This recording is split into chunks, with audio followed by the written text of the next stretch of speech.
Hey guys, thanks so much for joining me. Welcome to Chit Chat with QT. The views that I express are my own personal opinions and reactions for research and commentary, and everything is alleged. Join me while I discuss hot topics, reality TV, celebrity news, and more.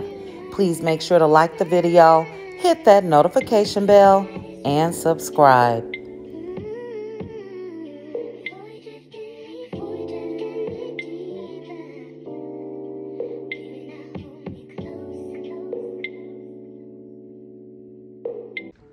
So let's get into this video, guys. This is my recap of Love and Marriage Huntsville, Season 5, Episode 13, To Be or Yacht to Be. So the episode starts off with the family still in Destin, and Miss Van has arrived. Her and Mel sit down to talk, and Mel lets her know so far so good with Martell. She stated that she put he and his mother on another floor and all is well. She said how it's been a long time since they've all been in the same space and that she did have to step away a few times to get her energy back the way that it should be. Ms. Van says, so he's been okay and hasn't been ugly or anything? And Mel says that he's been okay, surprisingly, and that there's a first time for everything. And I'm sure that's hard and awkward to basically watch a ticking time bomb like Martell, wondering if he will or will not set shit off. Basically being on pins and needles.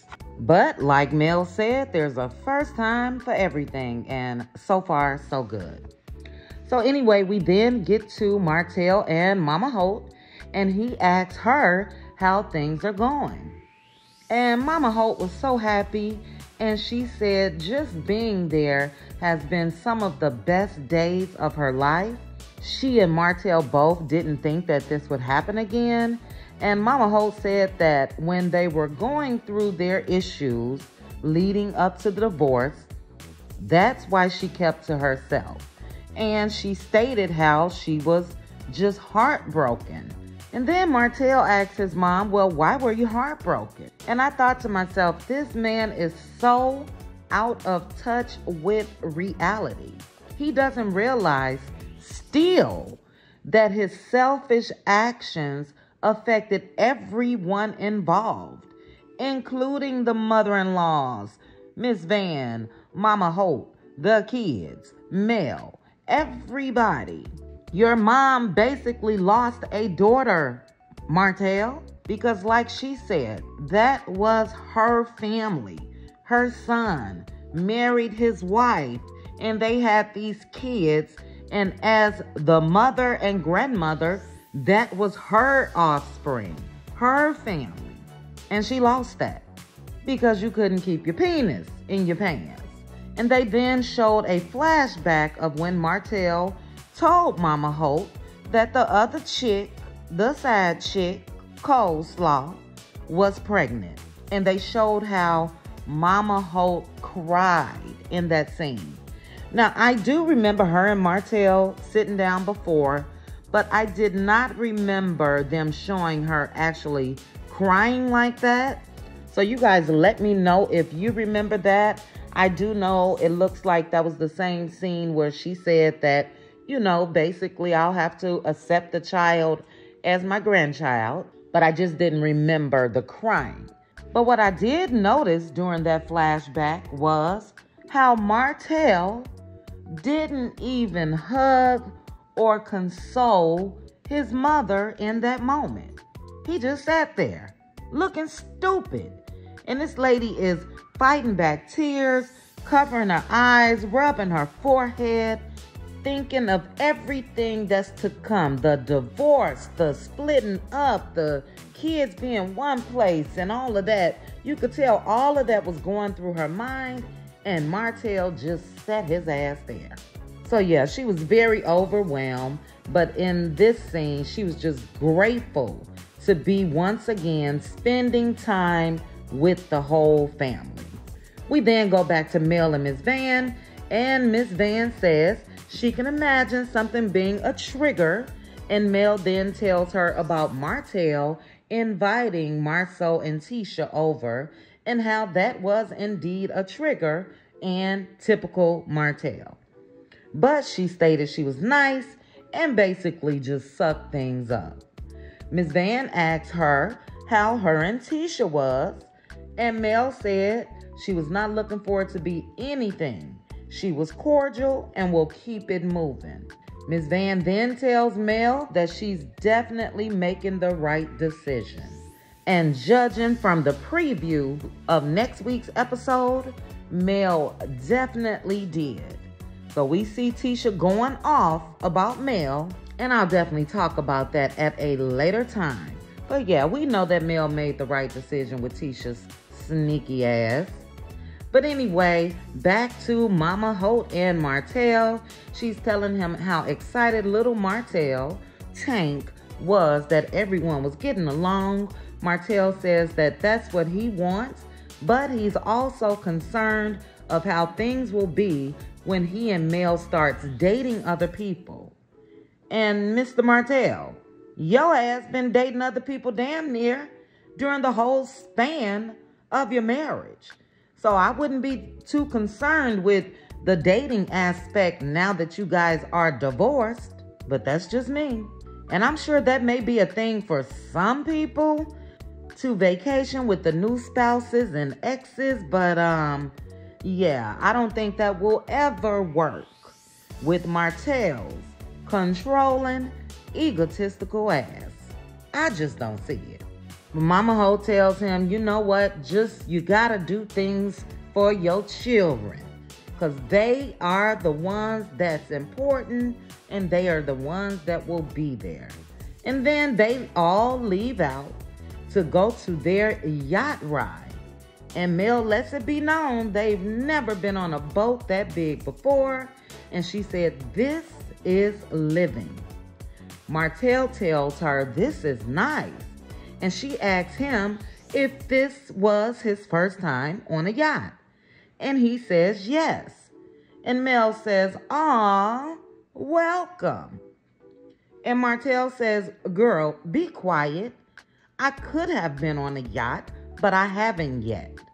And in his confessional, he said that was typical Mel, throwing jabs at him since they've been there, but he's going to be the bigger person and basically ignore.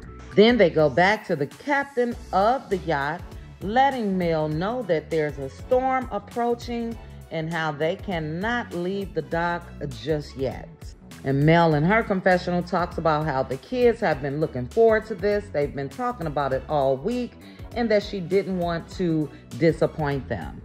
They then go back to Mel telling Mariah that they can't leave yet. Mariah was upset. You know, kids, like she said, they've been looking forward to it.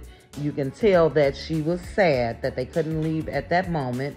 And Mel let her know, look, you want to live, don't you? We can't go into a storm. So she asks her again, you do want to live, right?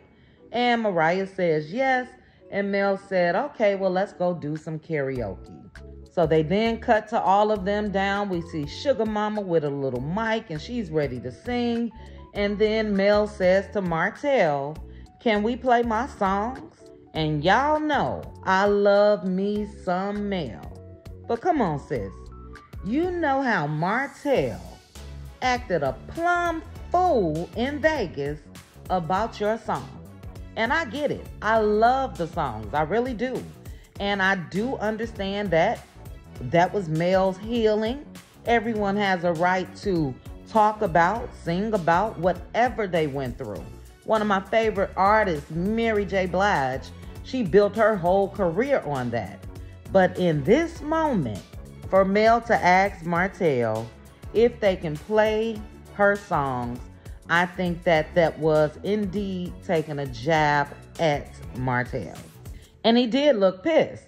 And he asked her, well, why would you even say that? And Mel then says that she was joking. And they then show a flashback of that very scene in Vegas with Martell going off, telling Mel that she had been singing that song around the house and had her kids singing that song. And yeah, again, just my opinion, I wouldn't have mentioned the songs in that moment. And Martell did say in his confessional, if they are trying to get to a good place for the kids, then negative songs about their dad may not be a good start, and he thinks it's tacky. And I'm not going to go as far as to say that it was tacky, but I do feel like it was wrong. I really do. Because again, the last thing we need is Martell, big swole ass on that yacht, going off, pushing and shoving, and everybody go overboard. So yeah, in that moment, I just didn't feel like that was a good idea for Mel to mention the songs. But it is what it is. And the next scene is Maurice going over to Marceau's house to sit down and talk to him about what's going on with Kimmy. And before I get to the serious part of this scene, let me just say, Marceau, the outside of that home looks ridiculous. Now, I did have a girl spill some tea on one of my lives about a month or so ago, but she's local there in Huntsville, and she said that Marceau and Tisha lived off a highway or something, and it definitely looks that way. I don't know. But they have this broken fence, and the grass is growing through the cracks in the pavement, and it's just not looking what Marceau told Stormy's husband, Courtney, that they've made. It's not looking 17 million-ish. It's looking about 17,000-ish, if you ask me. But I digress. But Maurice pulls up and he gets out, and Marceau asks him if he's there to help him basically fix the outside of his home. And Maurice, in my opinion, said, hell no. You better hire somebody for this shit. But anyway, Maurice said no, unless you're going to pay me. But he says, what I have to talk to you about requires us to sit down. So they head over to go in, sit down and talk. And in Maurice's confessional, he said, as a man, as a husband, he has to be strong for Kimmy. But he does not have to be strong with Marceau. And I'm glad that he has that outlet because, you know, we do almost require our men, especially black men, to be strong. And something as serious as this, Maurice does need that outlet to be able to release. So he sits down and he tells Marceau what exactly is going on with Kimmy and lets him know that she is going through breast cancer and that is highly aggressive. Marceau asks if it's certain, and Maurice says it's 100% certain. He then tells Marceau about the testings that's been done and the biopsy and all of that. And Marceau said that Tisha told him, but not like that. And you can look at him and tell that he was visibly shaken. And in his confessional, he said that how Maurice is normally a symbol of strength for him, but in this moment, he sees his older brother scared. And that's very concerning for him. And this whole scene was sad. And I felt, in my opinion, it was authentic. Maurice then talks to Marceau. He's basically blaming himself because he was pushing for Kimmy to quit nursing and to do real estate. And he stated that she missed like this deadline with the insurance due to switching over. And then Kimmy forgot and all of that. And Marceau stops him and lets him know he can't do that to himself. And then Marceau said an analogy. And you guys know how those Scott brothers love analogies. But this one I definitely agreed with. He said he'd be doggone if you got a fire in front of you and you ask who started it. He said, put the fire out first. And again, I totally agree. Don't worry about the what ifs and all of that. Handle what's in front of you as best as you can. But Maurice then says how he's trying to be strong for Kimmy, but he's really weak. And Marcel made a great point that Maurice and Kimmy are both headstrong and thinkers, and he can't imagine how they're thinking about things day in and day out, just basically living in fear and really not being able to control anything. And then Maurice started crying because he said normally he's a problem solver and he can't solve this. He said he has to be strong for Kimmy because it gives her strength. Marcel tells him he needs to be authentic with Kimmy. He needs to cry on her shoulder and be there. And if he's sad, be sad. And I get where they both are coming from. I do think that Maurice does need to be strong for Kimmy in an attempt to keep her spirits high. But I also understand what Marceau is saying as well. Because sometimes you can put on that hard exterior and act so strong and you end up messing yourself up. So I do get that point as well. And then Maurice said in his confessional how he's been holding up this shield of strength and how he doesn't know if it's healthy, and that it did feel good to release it to Marceau. He spoke of how being an entrepreneur, you have to have faith and believe that anything is possible and then bring it to fruition. But in this case, he feels mortal. He says that he feels humbled by this experience with Kimmy and how he needs God more than he has ever needed him before. And it ends with Marceau saying how sorry he is and how much he loves them. And Maurice says that he and Kimmy knows that Marceau loves them, and they stand and they embrace and they cry together while hugging and saying that they are going to make it through this and how they always make it through. And you know, it was just two men being strong men, but having faith and being scared at the same time. And I must admit, I lost it. I boo-hooed like a big baby. Because as I mentioned, I felt that this was very authentic between the two of them. And this is some sad and scary shit. It really is. And I really just pray that Kimmy kicks cancer's ass. But that's how that scene ended, guys, with Marceau and Maurice. So next we go back to this big yacht ride. The storm has passed and they are ready to go. So they show Tank. He's assisting the captain of the yacht. Then they show that the family are all dancing around, including Mel and Martell. And then Martell and Miss Van are talking, and he's saying how most times it's the woman that's hurt, but he's hurting too. He said how Mel invited him, and he hopes to invite her in the future. And Mel said she's not going to be saying yes to anything unless the behaviors are what and where they need to be. And I thought, that's a jab, sis. That's a jab, Mel. And Miss Van interjects, and she said she thinks that Martell is saying that he's healed from what he was feeling. Mel says, Martell, are you healed? He said he is.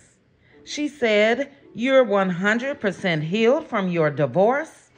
And Martell says, well, I can't say 100%. So Mel then asks, so what things are you showing you're healed from? And he said, well, these jabs that you've been taking, and that I've laughed it off, and how he didn't retaliate like he used to do. He said he just wants them to be on the best page possible. And in this moment, it seemed like that's what Martell has been trying to do. Then Mama Hope walks out. Baby, she got her drink. She's sipping. and you can tell that she's feeling good.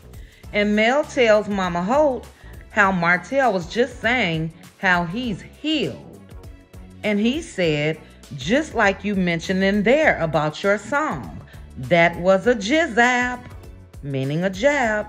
And he said that the song is a part of her healing process, and he's okay with that. Mel says, oh, I'm proud of you, Martell. And Miss Van says she is too, because a year ago, he would have went ballistic. And yeah, we all know, right after this trip, Martell did just that. Went ballistic on Instagram.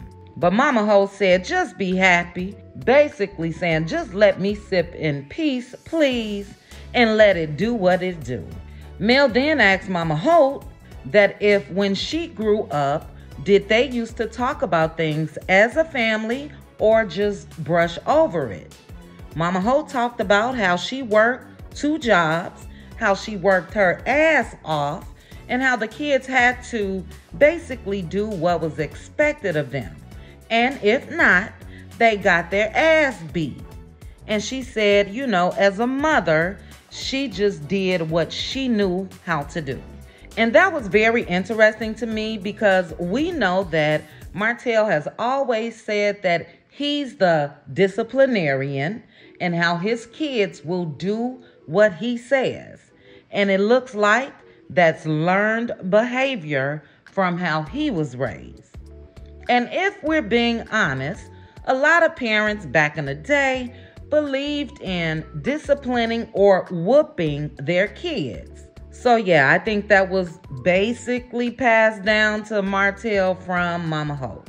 Mel then asks about, well, what if the kids are sad and they're hurting and they come home from school upset? She asks Martell how he used to talk about being bullied. And Mama Holt said, yeah, they gonna be whining. And Martell said that he don't even think that he told his mom about that. So basically, he just held it in.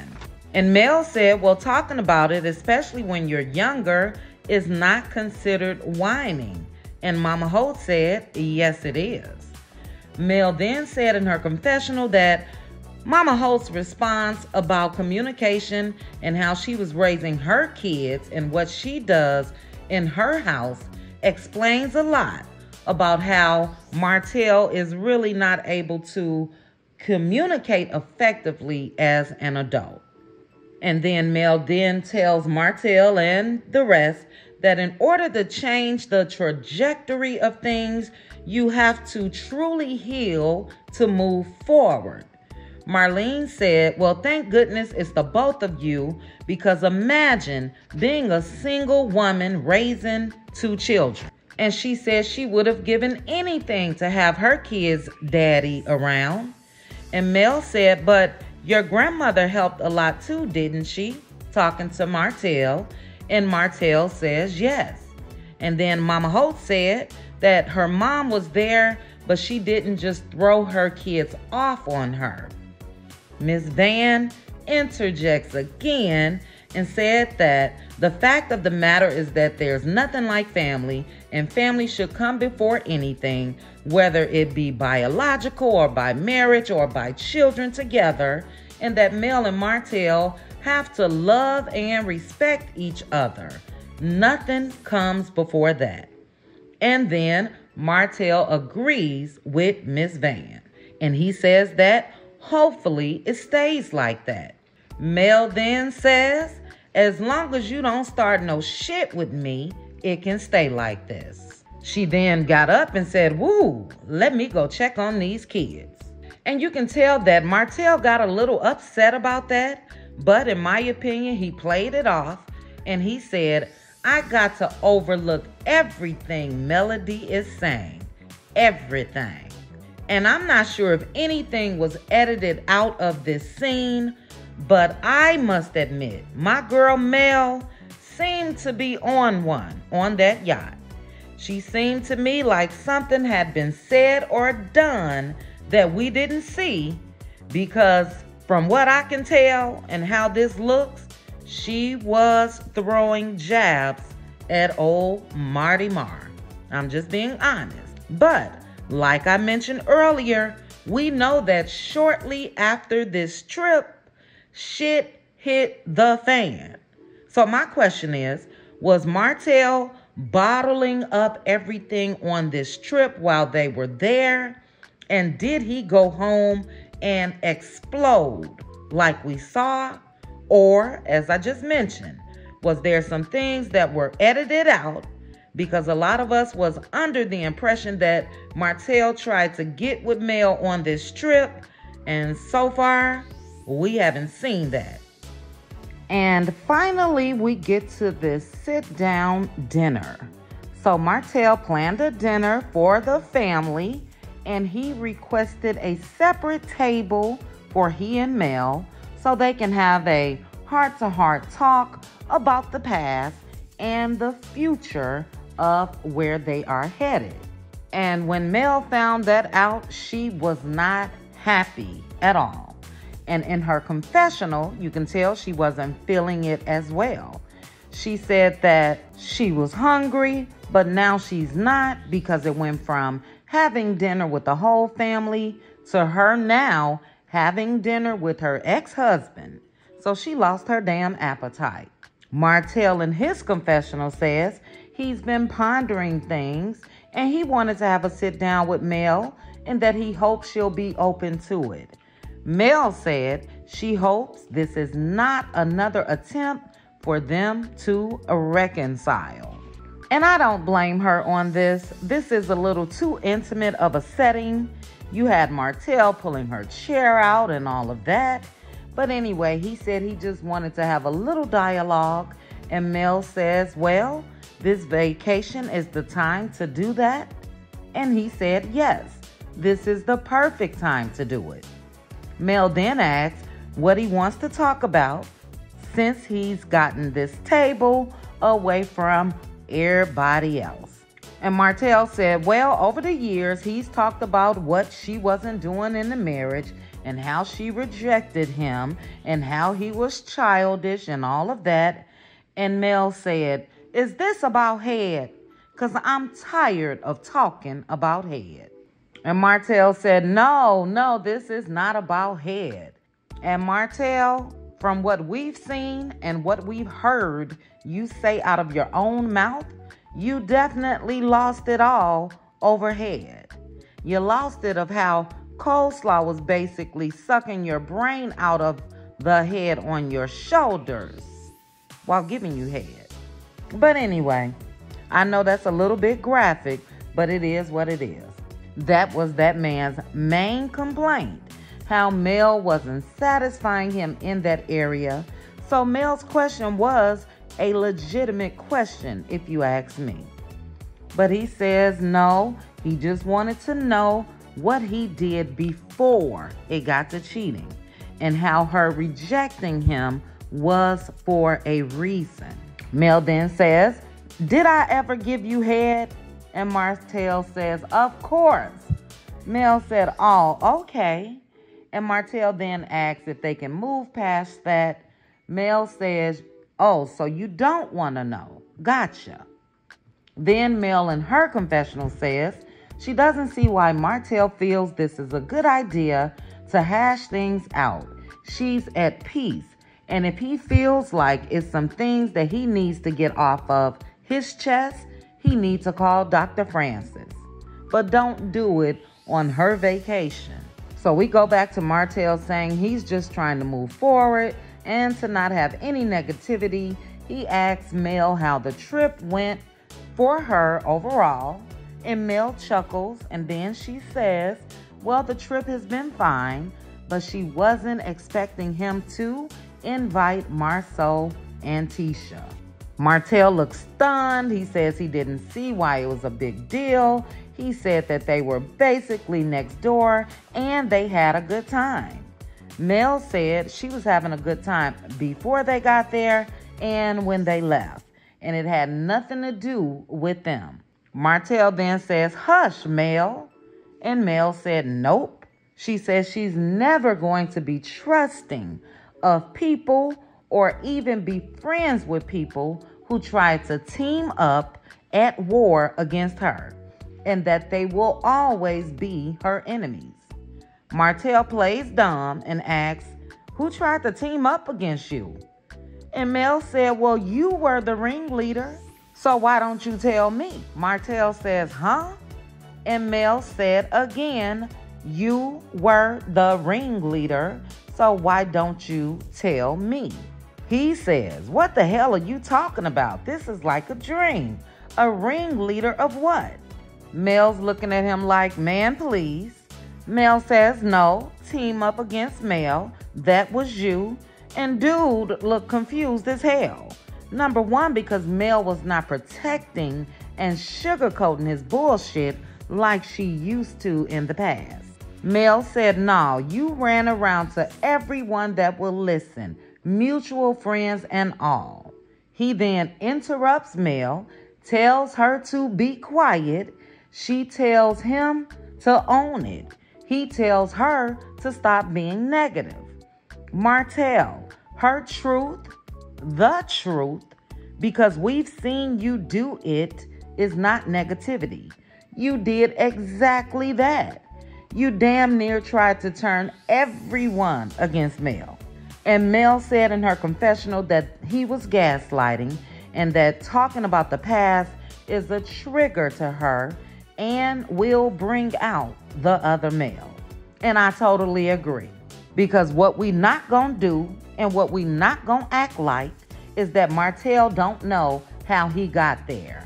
We're not about to act like he don't know what the hell he did. We not about to act like you wasn't in Marceau's face and Tisha's face and Destiny's face and Louis and Tiffany's faces. All of them. And especially that crazy ass side chick. We not gonna act like you didn't talk negatively about Mel to anyone that would listen like she said. So he's definitely gaslighting, and he's also insulting her intelligence in the process. But he had the nerve to tell her, "That's your problem." He's not going to own it and to stop the negativity for the kids. And he gave her a look to prove that he was serious about what he just said and that he was pissed. So Mel then switched the topic and spoke about even how when they had been talking earlier with his mother, she said that there are things that have to be figured out on our own, like kids being used to a family unit and then them going through a divorce. How they both didn't experience that and how it's new for the both of them. She then asked Martell what he thought about parenting courses. And he said he's open to it. He's open to anything to help them grow and heal. And then Martell then goes into this big apology and how he's apologetic. And Mel says, "Oh, you're apologetic? Well, what is the difference now versus all the other times?" And I'll tell you, Mel, what the difference is. He's lost every damn thing. So he's sorry more about that and not really his actions. Those are my opinions. And that's what I feel. He's sorry that he's no longer able to portray this big businessman that had it all together, had the wife and the kids and spending money all willy-nilly. That's what he's sorry about. And he's talking about he's in a different space. Yeah, you're in a house other than what you were in, which was the home with your wife and kids. But yeah, he goes into talking about how he's in a different space now, and that he said that they had their whole lives planned out. They had the kids' lives planned out. And because he was stupid, he basically effed all of that up. He said he shouldn't have been pointing the finger at Mel and that he should have been pointing the finger at his damn self. Well, duh, Martell, duh. He then goes on to say that he know that he did wrong and he truly apologized. And he hopes that she receives it. And Mel says she receives it. And I know as women that is what we truly want, a sincere apology after full accountability. But unfortunately, Martell didn't feel that way when she forgave him the first time, the second time, the third time, however many damn times it was over the 5 years that she gave him to get his shit together. But now he's truly sorry. Yeah, okay. He's sorry because he didn't feel like she would ever leave him. But now that she's left his ass high and dry, he will be feeling sorry probably for the rest of his life. Just my opinion. Mel then goes on to talk about, in her confessional, how they grew up together, how they got married so young, and how they started off as friends, and hopefully they can get back to that, just being friends. We go back to Martell. He says she deserves 1,000 apologies. And I'm sure Martell, over those years, you probably was damn near close to 1,000 apologies. So this one is not really going to make a difference. But he said how they had everything mapped out and what they had was beautiful. It was really a beautiful thing. Too little, too late, buddy. But we then get to the end of the episode and they are all about to leave. So Martell joins Mel on the porch with his jacket zipped down damn near to his belly button. And Mel says, "What do you have on?" And he said, "Traveling clothes." And Mel then jokes and says he's going to step out and earn him some coins because he's definitely showing off that chest. And I said to myself, for real, because he's definitely dressed damn near like a stripper. Put a t-shirt on, Martell. Zip your jacket up. We know you work on your body, but most women are not impressed with that. They want to know what's going on inside. But anyway, Mel then tells him that the trip was great, how everyone enjoyed themselves, but she was a little shocked about the previous night with Martell getting the table for just the two of them because they really don't do that. And Martell then says, well, we really don't do this, and that they hadn't vacationed together in 2 years, and that if he gave a little, she should be able to give a little. And he invited her to come and discuss with him how the trip was going and how they are going to move forward in a private moment, and she should be cool with that. Negro, what? She does not have to be cool with reliving the trauma that you caused her. She's heard your sob stories 1,000 times, and that sit down was basically for you to plead your case, if you ask me, because there's not much more Martell can say. It's over. You guys are divorced. Come together and vacation for the kids and leave all of them sob stories in the past. Because over a decade of being married and damn near over a decade of messing up, that's not going to change anything.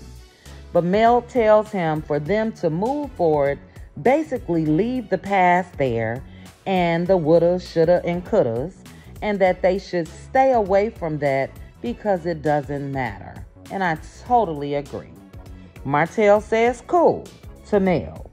But in his confessional, he said he really wanted Mel to open up and tell him where he went wrong. And where he went wrong before the cheating and what got them to that point.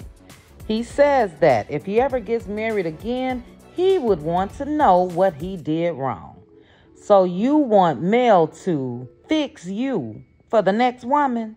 No. Go sit your ass down. You go talk to a therapist and you relive everything that you can think of what you did. She doesn't have to relive that and tell you everything that you did wrong. I'm sure you're bright enough to go back and think of all the shit that you did on your own. Talking about he wants to grow and he wants his next marriage to be successful. Man, if you don't go sit your ass down somewhere. But it ends with Mel saying she enjoyed the trip and how they need to keep it up, and one day they all may be vacationing together with their significant others. But in her confessional, She says she highly doubts that that will happen. And so do I. And if you know that, don't even think that into existence. If Mel gets married again, you go on your vacation with the kids. If Martell gets married again, let him go on vacation with the kids.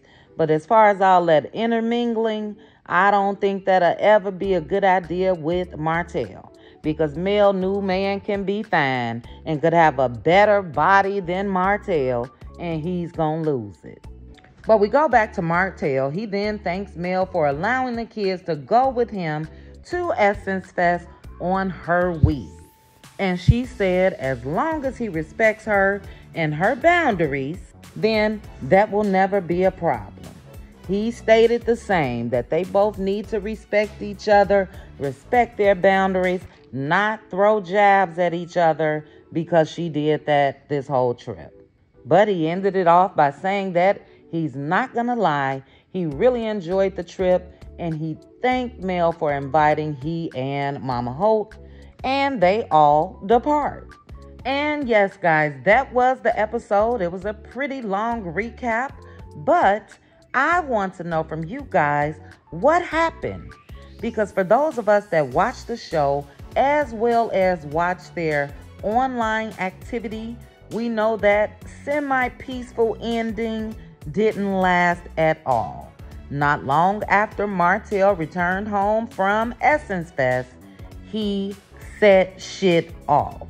So my question again is, did he try to get with Mel during that trip to Destin like he did when they went to Vegas?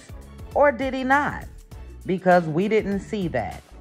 Or was he being phony all while he was on that trip because he knew the cameras were rolling, and then once he got home, did he let the real Martell rear its ugly head? So you guys drop down in the comments. Let me know your thoughts on the recap. For those of you that are still blacking out the show, I'm hoping that this gave you guys a clear point of view of what happened in this episode. So drop down, guys. Let's chit chat about it. Please also make sure to like the video, hit that notification bell, and subscribe. Chat with you guys soon. Bye.